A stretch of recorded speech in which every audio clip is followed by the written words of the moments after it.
90 দশকের ছোট পর্দার এক উজ্জ্বল নাম সমু চৌধুরী, যিনি তার বলিষ্ঠ অভিনয় দিয়ে দর্শক হৃদয়ে জায়গা করে নিয়েছিলেন। সেই পরিচিত মুখ আজ ভিন্ন এক খবরের শিরোনামে। একসময় মঞ্চ আর ক্যামেরার আলোয় যার দিন কাটত, হঠাৎ করেই তাকে দেখা গেল ময়মনসিংহের গফরগাঁওয়ে মুখী শাহ মিসকিন মাজারের পাশে রাস্তার ধারে একটি বটগাছের নিচে নিঃসঙ্গভাবে শুয়ে থাকতে। মানসিকভাবে বিপর্যস্ত এই অভিনেতার এমন করুণ দৃশ্য ধরা পড়ে এক পথচারীর মোবাইল ফোনের ক্যামেরায়, যা মুহূর্তে ভাইরাল হয় সোশ্যাল মিডিয়ায়।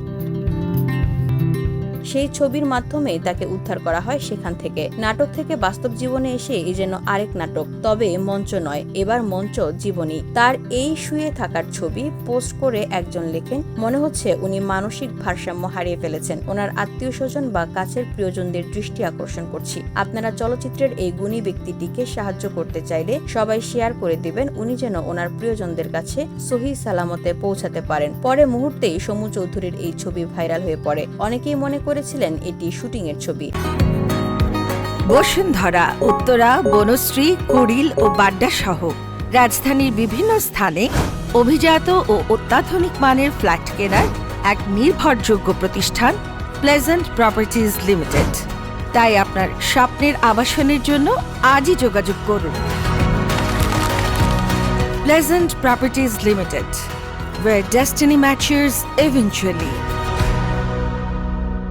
জানা যায় তাকে সেখান থেকে নিকটস্থ পাগলা থানার মাধ্যমে উদ্ধার করা হয়েছে। তাকে দ্রুত ঢাকায় নিয়ে আসার চেষ্টা করা হচ্ছে বলে জানিয়েছে অভিনয় শিল্পী সংঘ।